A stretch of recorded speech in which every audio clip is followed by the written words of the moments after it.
தமிழ்நாடு சட்டமன்ற தேர்தலில் வாக்கு சதவீதம் வரலாறு காணாத அளவு உயர்ந்துள்ள நிலையில் உண்மையில் வாக்களித்தவர்களின் எண்ணிக்கை அதிகரித்துள்ளதா இல்லையா என்பது குறித்து விவரிக்கிறது இந்த செய்தி தொகுப்பு. நடந்து முடிந்த 2026ஆம் ஆண்டு சட்டமன்ற தேர்தலில் தமிழ்நாட்டில் இதுவரை இல்லாத அளவாக 85.15% வாக்குகள் பதிவாகி வரலாற்று சாதனை படைத்துள்ளது. இதுகுறித்து தவிக தலைவர் விஜய் வெளியிட்டுள்ள சமூக வலைதள பதிவில், இதுவரை பெருமளவிலான குறிப்பிட்ட சதவிகித வாக்குகள் வாக்குச்சாவடி பக்கமே வராமல் இருந்தன என்றும், ஆனால் 2026ஆம் ஆண்டு ஏப்ரல் 23ஆம் தேதி நடைபெற்ற சட்டமன்ற தேர்தல் வாக்குப்பதிவு தமிழக தேர்தல் அரசியல் வரலாற்றில் சிகரமான வரலாற்று நிகழ்வாக பதிவாகி உள்ளது என்றும் கூறப்பட்டுள்ளது. மேலும் 85% வாக்குப்பதிவு என்பதெல்லாம் இதுவரை தமிழ்நாடு காணாத ஒன்று என்றும், வாக்குச்சாவடிகள் எங்கும் கோவில்களில் காணப்படும் கூட்டம் போல குடும்பமாக குழந்தை குட்டிகளுடன் வந்து வாக்களித்ததை கண்டு வியக்காதோர் எவரும் இருக்கவே வாய்ப்பில்லை என்றும் கூறப்பட்டிருந்தது.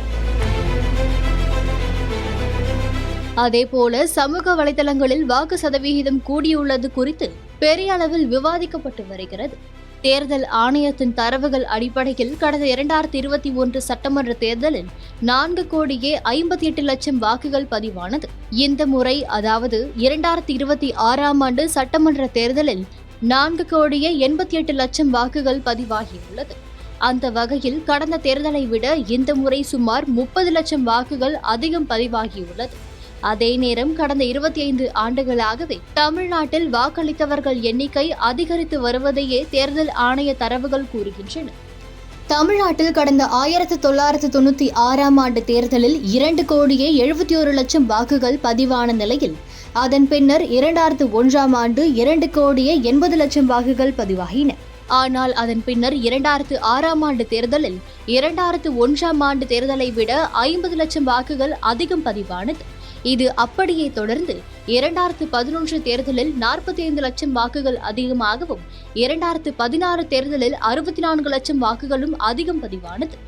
2021 சட்டமன்ற தேர்தலில் கொரோனா பாதிப்பு இருந்த நிலையிலும், அந்த தேர்தலிலும் 2016 தேர்தலை விட 29 லட்சம் வாக்குகள் கூடுதலாக பதிவானது. அந்த வகையில் கடந்த 2021 சட்டமன்ற தேர்தலை விட தற்போது 30 லட்சம் வாக்குகள் அதிகம் பதிவாகியுள்ளது. இதனால் பலரும் சொல்வது போல வாக்கு எண்ணிக்கை அசாதாரண அளவில் உயரவில்லை என்பதும், கடந்த 25 ஆண்டுகளாக தேர்தலுக்கு தேர்தல் வாக்கு எண்ணிக்கை உயர்ந்து வருவதை போல சராசரி அளவாகவே வாக்கு எண்ணிக்கை இந்த முறையும் உயர்ந்துள்ளது என்பதும் தெரிய வருகிறது. SIR பணிகளின் காரணமாக தமிழ்நாட்டில் கடந்த முறையை விட 74.07 லட்சம் வாக்குகள் நீக்கப்பட்டன. இதன் காரணமாக கடந்த முறையை விட இந்த முறை வரலாறு காணாத வாக்கு சதவீதம் பதிவாகியுள்ளது என்பதும் குறிப்பிடத்தக்கது.